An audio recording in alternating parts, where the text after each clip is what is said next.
اگلی صورت بھی جو ہے وہ فکر آخرت کے اوپر خصوصاً مسئلہ تقدیر کے حوالے سے بھی زبردست ڈسکشن ہے اس میں، اس کو بھی ہم کور کر لیتے ہیں، ٹائم تھوڑا سا باقی ہے۔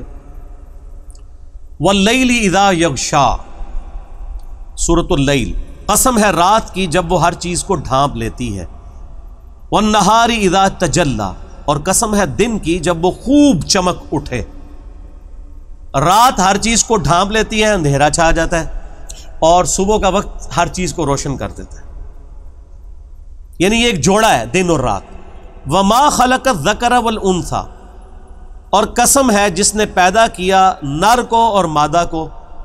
ہر جنس کے اندر نر اور مادہ ہیں، یہ بھی اللہ نے جوڑے بنائے ہیں۔ ان سعیکم لشتی، بے شک تم لوگ اپنی کوشش کے اعتبار سے بھی مختلف نوعیت کے ہو۔ کیسے؟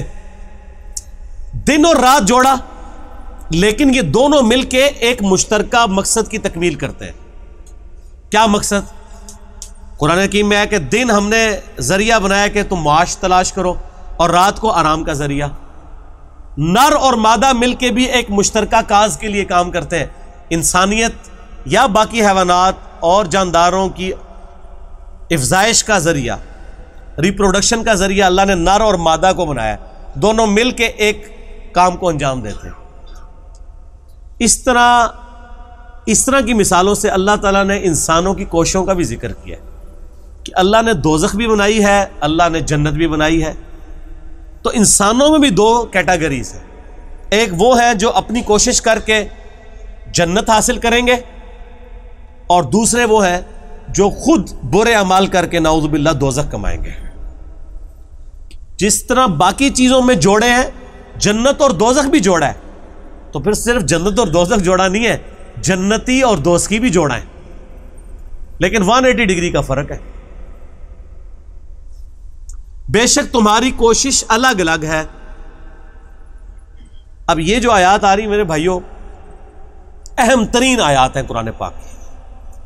اللہ تعالیٰ نے جنتیوں کی 3 صفات بیان کی ہیں، اور اس کے بعد دوزخیوں کی 3، کہ جو یہ کرے گا وہ جنت تک پہنچ جائے گا، جو یہ کرے گا وہ دوزخ تک پہنچ جائے گا۔ سنیں پھر، پہلے جنتیوں کا ذکر ہے۔ فَأَمَّا مَنْ أَعْطَى، وہ شخص جس نے اعطا یعنی اللہ کی راہ میں خرچ کیا، واتقى، اور اللہ سے ڈرتا رہا، وصدق بالحسنى، اور جو بھی اچھی بات اس کے علم میں آئی اس کی پیروی کر لی۔ یہ 3 خصوصیات ہیں اہل جنت کی۔ اللہ کی راہ میں جیب ڈھیلی کرنا، مال تو پہلی ہے جناب شرط، مال وہی بندہ لگاتا ہے جہاں پہ انسان کو ملنے کی امید ہو۔ اللہ سے ڈرتا رہا ہر معاملے میں، اور ہر اچھی بات کی تصدیق کرتا رہا۔ فَسَنُيَسِّرُهُ لِلْيُسْرَى، تو ہم اس کی آنے والی زندگی آسان راستے پہ کر دیں گے، یعنی جنت میں۔ اللہم اجعلنا منہم، اللہ تعالی ہمیں ان میں شامل فرمائے، آمین۔ وَأَمَّا مَنْ بَخِلَ، اور وہ شخص جس نے بخل کیا، کنجوسی کی، وَاسْتَغْنَى، اور بے پرواہ رہا۔ وہاں کیا تھا؟ ہر معاملے میں ڈرتا رہا، یار اس بات میں کہیں اللہ ناراض نہ ہو جائے، کہیں یہ حرام ہی نہ ہو، کہیں یہ غلط ہی نہ ہو۔ اور دوسرا کیا ہے؟ بے پرواہ، اور تکی جائے گی جی۔ اللہ نے کیسا لفظ استعمال کیا؟ بے پرواہ، کیجول لیتا رہا ہر چیز کو۔ وَكَذَّبَ بِالْحُسْنَى، اور جب کبھی بھی اس کو اچھی بات پہنچی اس نے اس کو جھٹلا دیا۔ فَسَنُيَسِّرُهُ لِلْعُسْرَى، تو ان قریب پھر ہم اس کے لیے ایک مشکل راہ کا تعین کر دیں گے، یعنی جہنم کا۔ اللہم اجرنا من النار، آمین۔ یہ سیم آیات نبی علیہ السلام نے تلاوت کی تھی، بخاری اور مسلم میں حدیث ہے۔ مولا علی رضی اللہ تعالیٰ عنہ علیہ السلام کہتے ہیں کہ ہم ایک جنازے کو دفنانے کے لیے گئے نبی علیہ السلام کے ساتھ۔ حدیث بخاری میں بھی ہے، مسلم میں بھی ہے، مشکات کی پہلی جلد میں آپ کو تقدیر والے چیپٹر میں یہ حدیث مل جائے گی۔ تو ابھی دفنانے میں تھوڑا ٹائم تھا، تو ہم نبی صلی اللہ علیہ وآلہ وسلم کے ساتھ بیٹھے تھے، تو آپ صلی اللہ علیہ وآلہ وسلم نے فرمایا کہ تم میں سے جو جنتی ہے نا، وہ اللہ تعالیٰ کے پاس تقدیر میں لکھا ہوا ہے وہ جنت میں ہی جائے گا، اور جو دوزخی ہے وہ بھی اللہ نے اپنی تقدیر میں لکھ لیا ہے وہ دوزخ میں ہی جائے گا۔ اب ظاہر ہے یہ بات سننے کے بعد انسان کے دماغ میں جو سوال آتا ہے وہی سوال سیدنا علی کے دل میں بھی آیا. تو سیدنا علی نے کہا یا رسول اللہ صلی اللہ علیہ وسلم اگر یہی ہے کہ اللہ نے طے کر دیا ہے کہ یہ جنتی ہیں یہ دوزخی ہیں تو ہم اپنے لکھے ہوئے پر اعتبار نہ کر لیں اور اعمال کرنا چھوڑ نہ دیں. تو آپ صلی اللہ علیہ وسلم نے اس سوال کو ویل لیفٹ کر دیا اور ایک اور بات ارشاد فرمائی. آپ نے فرمایا کہ تم اعمال کرتے جاؤ, جو شخص جنت کے لیے پیدا ہوا ہے اس کے لیے جنتیوں والے اعمال آسان ہوتے جائیں گے, اور جو شخص دوزخ کے لیے پیدا ہوا ہے اس کے لیے دوزخ والے اعمال آسان ہوتے جائیں گے. یعنی دنیا میں انسان کو پتہ چلنا شروع ہو جائے گا کہ میں دوزخ کے لیے پیدا ہوں یا جنت کے لیے, لیکن وہ کر رہا اپنی مرضی سے ہی ہوگا. اور نبی علیہ السلام نے جب یہ بات مولا علی کہتے ہیں فرمائی تو پھر آپ نے قرآن کی یہی والی آیات تلاوت کی. تو یہ نبی علیہ السلام کی بھی سنت ہے کہ اپنی بات کے ثبوت میں قرآن و حدیث پیش کرنا. آپ کے مولوی نہیں پیش کرتے لیکن نبی صلی اللہ علیہ وسلم کا یہی طریقہ ہے. آپ صلی اللہ علیہ وآلہ وسلم نے یہ بات ارشاد فرما کے کہا فَأَمَّا مَنْ أَعْطَى وَاتَّقَى وَصَدَّقَ بِالْحُسْنَى, یعنی جو آپ نے فرمایا تھا نا کہ اعمال کرتے جاؤ, جو جنتی ہے وہ جنت میں ہی جائے گا. تو فرمایا کون ہوگا؟ وَأَمَّا مَنْ أَعْطَى, جس نے مال اللہ کی راہ میں دیا, اللہ سے ڈرتا رہا اور ہر اچھی بات کی پیروی کرتا رہا, اس کے لیے جنت آسان ہو جائے گی. یعنی وہ خود ہی کرتا رہا نا, کان سے پکڑ کے تو نہیں اللہ نے کروایا. اگر آپ کہہ رہے ہیں اللہ تعالیٰ کان سے پکڑ کے کسی جنت کے راستے پہ چلاتا ہے یا جہنم کے راستے پر, تو میرا ایک معصومانہ سوال ہے, جو لوگ کہتے ہیں ہم نماز نہیں پڑھتے, اگر گورنمنٹ اناؤنسمنٹ کرے کہ تمہیں فی نماز 1,00,000 روپیہ دیا جائے گا تو کسی کی نماز چھوٹے گی؟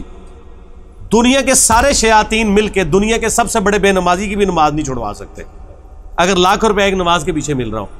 تو اس کا مطلب آپ اپنی مرضی سے کر رہے ہوتے ہیں. تو نبی اسلام نے یہ فرمایا کہ جو اللہ کی راہ میں خرچ کرتا رہا, اللہ سے ڈرتا رہا, ہر اچھی بات کی تصدیق کی, اس کے لیے جنت آسان ہو جائے گی.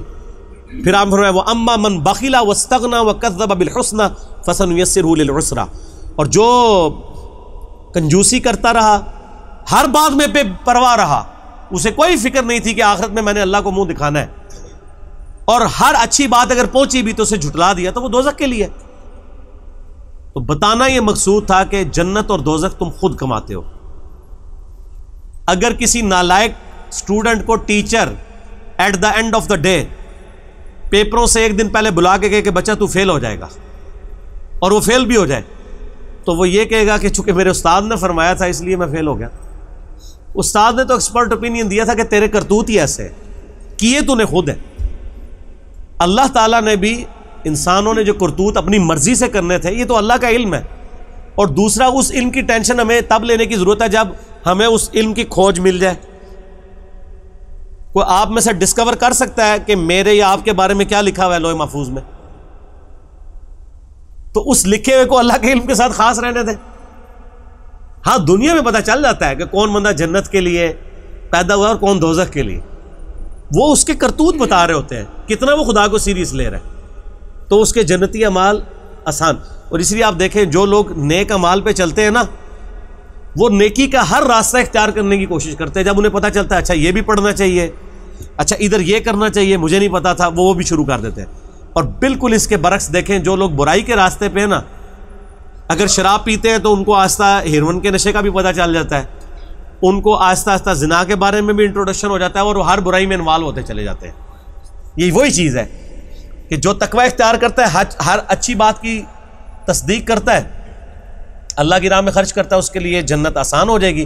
اور اس کے اگینسٹ جو کنجوسی کرتا ہے, بے پرواہ رہتا ہے, اپنی مرضی کی زندگی گزارتا ہے, تو ہر جھوٹی بات کو وہ ہر بات کو جھٹلا دے گا.